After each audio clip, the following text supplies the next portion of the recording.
Sopo kuwe wani-wani mlebu wewengkonku cah wingi sore minggaku nyawane kabeh iki wis dadi milikku. Kelak suatu saat nanti kalau pesantren ini dilanda prahara besar, akan ada datang seorang pemuda dari Cirebon yang akan membereskan masalah ini. Berikan amplop ini kepadanya. Ora iso, bapak nih sing ngundang aku mrene, dheweke sing ngekek-keket dadi tumbal. Nek kowe meni meksa, tak gawe pos khususmu koyo wong tuwa wingi.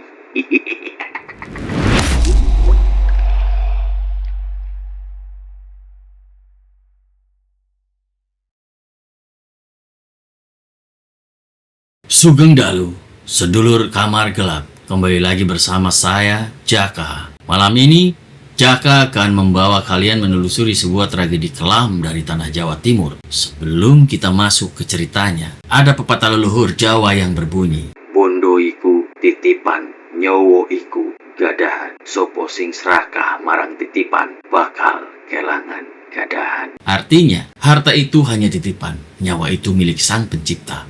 Siapa yang serakah memperebutkan titipan, dia akan kehilangan nyawanya sendiri. Kisah yang akan Jaka bawakan malam ini adalah kisah nyata, sebuah skandal berdarah dan perang ilmu hitam demi memperebutkan kursi pimpinan di sebuah pesantren besar. Matikan lampu kamar kalian, pasang headset, dan mari kita buka tirai kegelapan ini.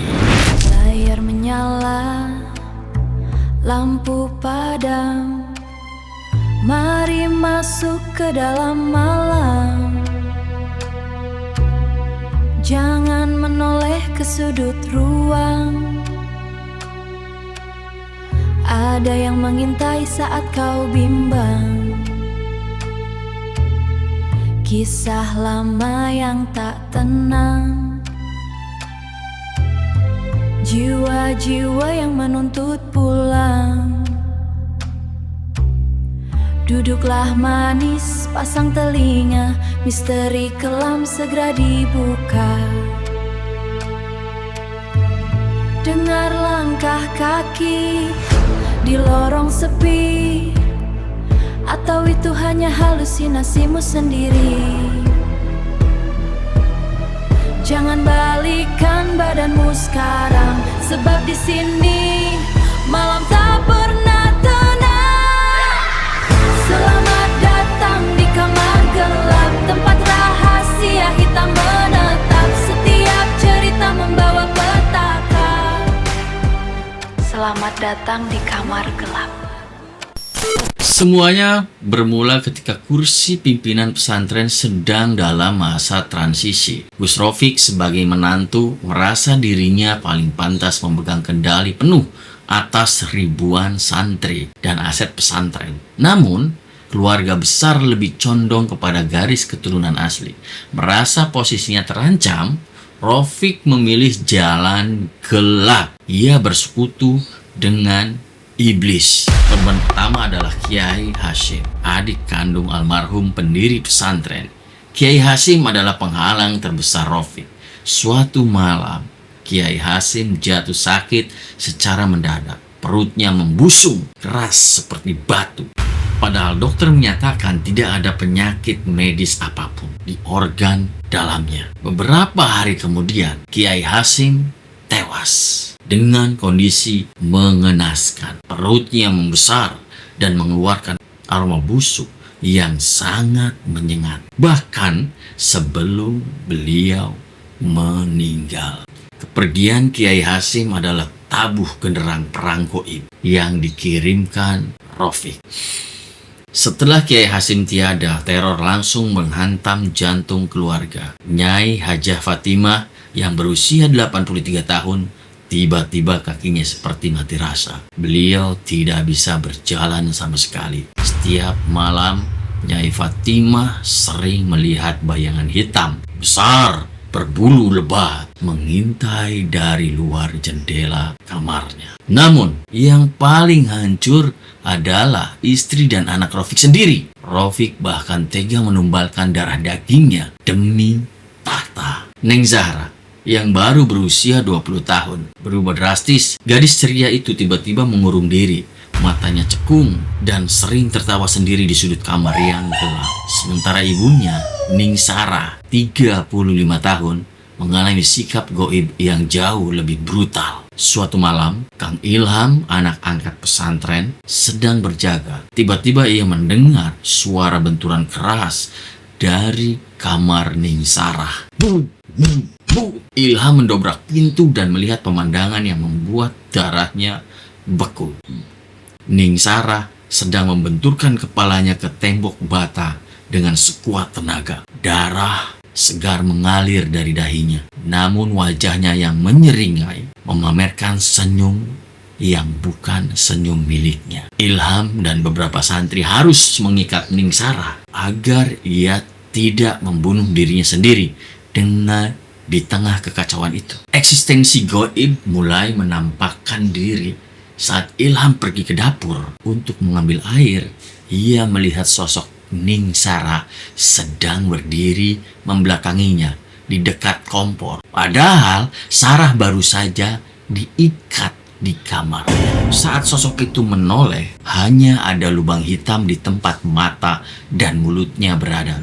Jin korin kiriman Rofik mulai meneror siapa saja yang ada di pesantren. Begitu ambil Kang Arya, begitu melihat keluarga ini diambang kehancuran, Kang Ilham mengingat pesan lama untuk mencari bantuan ke arah barat. Ia berangkat menuju Cirebon dan berhasil membawa Kang Arya, seorang ahli pengobatan spiritual muda, beserta asistennya, Mamhan. Begitu mobil Kang Arya memasuki gerbang pesantren, langit sore yang tadinya cerah mendadak mendung.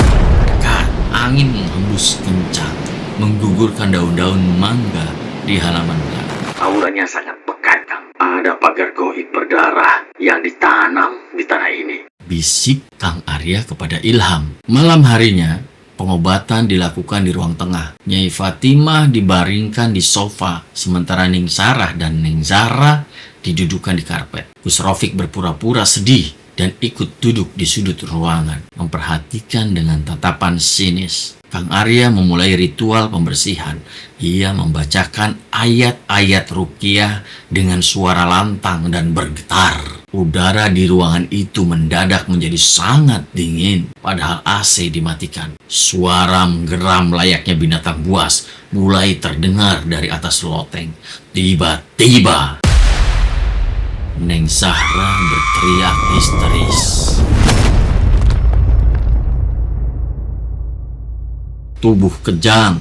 Di saat yang bersamaan, ikatan Ning Sarah lepas. Wanita 35 tahun itu melompat ke arah Kang Arya dengan kecepatan yang tidak wajar, layaknya seekor macan.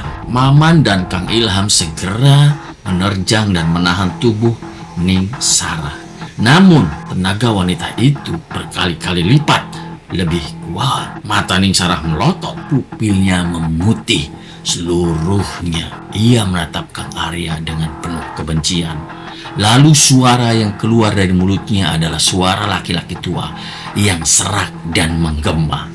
Hei, sopo kue, wani-wani, melebu, wawakon tu cawingi sore, minggaku nyawane kabeh iki wis dadi milikku. Kang Arya tidak gentar. Ia menempelkan telapak tangannya di dahi Ning Sarah, menekan energi hitam yang berontak. Saya berlindung kepada Allah dari godaan syaitan yang terkutuk. Keluarlah kalian, wahai jin-jin zalim. A'udzubillahi minasyaitonirrajim. A'udzubillahi minasyaitonirrajim. A'udzubillahi minasyaitonirrajim. Allahu Akbar. Keluarlah kalian, wahai jin-jin zalim. Bentak Kang Arya. Ora iso. Bapak sing ngundang aku mrene. Dheweke sing ngekeki dadi tumbal. Nek kowe maksa, tak gawe pos khususmu.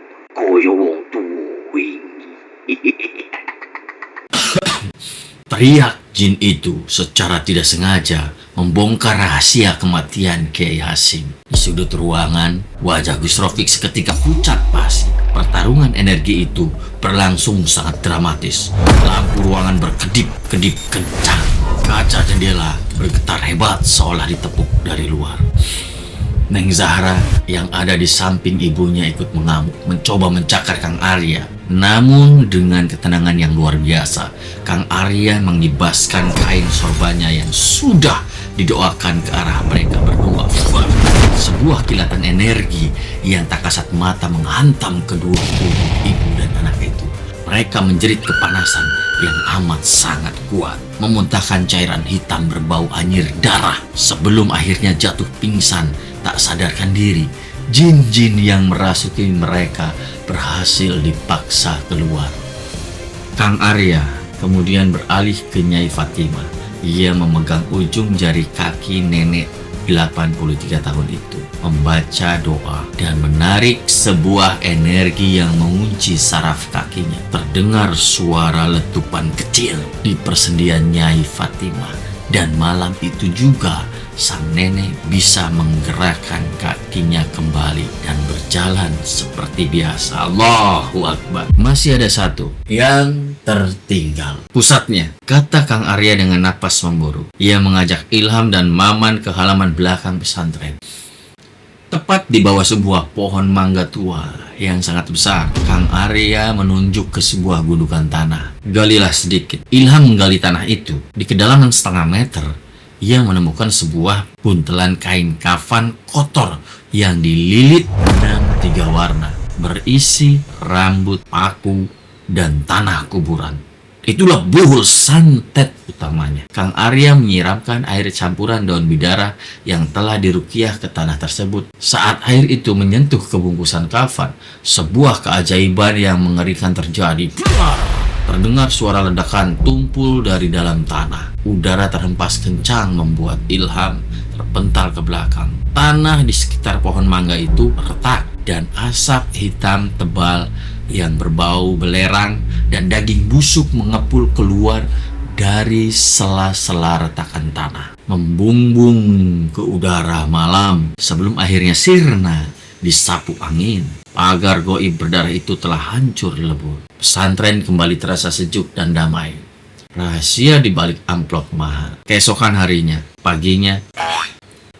paginya, suasana pesantren diwarnai tangis haru. Ning Sarah dan Neng Zahra sudah sadar sepenuhnya. Bingung dengan apa yang terjadi, namun merasa beban bertonton telah diangkat dari dada mereka. Nyai Hajah Fatimah sudah bisa duduk di kursi, berjalan, dan menggerakkan kakinya secara normal. Gus Rofik, pria itu menghilang sejak malam, melarikan diri karena kedoknya telah terbongkar. Setelah berbincang dan memberikan wejangan, Kang Arya dan Maman pamit untuk kembali ke Cirebon. Kang Ilham memberikan sebuah amplop tebal sebagai mahar dan bentuk terima kasih keluarga. Kang Arya menerimanya dengan ikhlas. Namun saat Kang Arya hendak masuk ke dalam mobil, Ning Sarah berlari kecil menghampirinya, menyodorkan sebuah amplop lagi. Amplop usang berwarna coklat yang ujungnya sudah sedikit menguning. Tunggu Kang, ini Mama Yai menitipkan ini untuk Akang. Ucap Ning Sarah lembut. Kang Arya mengernyitkan dahi bingung. Loh, kan tadi sudah dikasih maharnya oleh Kang Ilham. Ini amplop apa lagi nih? Tidak usah repot-repot. Ning Sarah menggeleng, matanya berkaca-kaca. Ini beda Kang. Dulu Mama Yai pernah berpesan kepada saya. Beliau bilang, Kelak suatu saat nanti kalau pesantren ini dilanda prahara besar, akan ada datang seorang pemuda dari Cirebon yang akan membereskan masalah ini. Berikan amplop ini kepadanya. Ini amanah, Kang. Kang Arya tertegun. Jantungnya berdebar kencang. Ia hanya manusia biasa. Bagaimana mungkin seorang kiai besar sudah meramalkan kedatangannya? jauh-jauh hari. Dengan tangan sedikit gemetar, Kang Arya menerima amplop itu. Subhanallah, kalau boleh tahu posisi Mama Yai sekarang di mana nih? Saya ingin sungkem dan berterima kasih langsung pada beliau. Ning Sarah tersenyum getir. Air mata menetes membasahi pipinya. Mama Yai sudah meninggal 9 tahun yang lalu, Kang.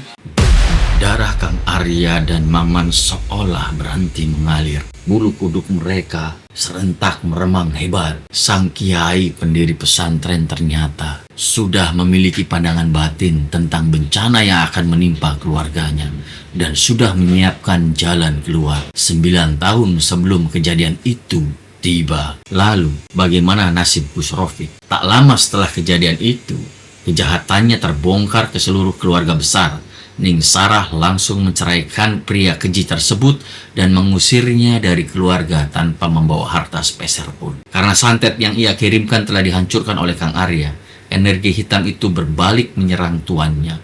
Hukum karma atau azab dari Allah turun begitu cepat. Beberapa minggu kemudian Gus Rofik jatuh sakit. Tubuhnya kurus kering, perutnya membusung persis seperti mendiang Kiai Hasyim. Ia menderita kesakitan yang amat sangat di sebuah kontrakan kumuh sendirian. Hingga akhirnya nyawanya dicabut dalam keadaan yang sangat mengenaskan. Sedulur Kamar Gelap, kisah ini menjadi pengingat keras bagi kita semua bahwa sejauh apapun manusia bersekutu dengan iblis demi meraih kekuasaan duniawi, mereka tidak akan pernah menang melawan kehendak Sang Pencipta, dan doa orang yang dizalimi akan selalu menemukan jalannya. Terima kasih sudah menemani Jaka di Kamar Gelap malam ini.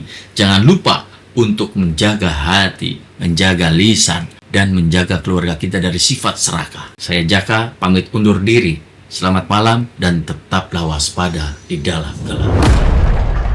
Selamat datang di Kamar Gelap.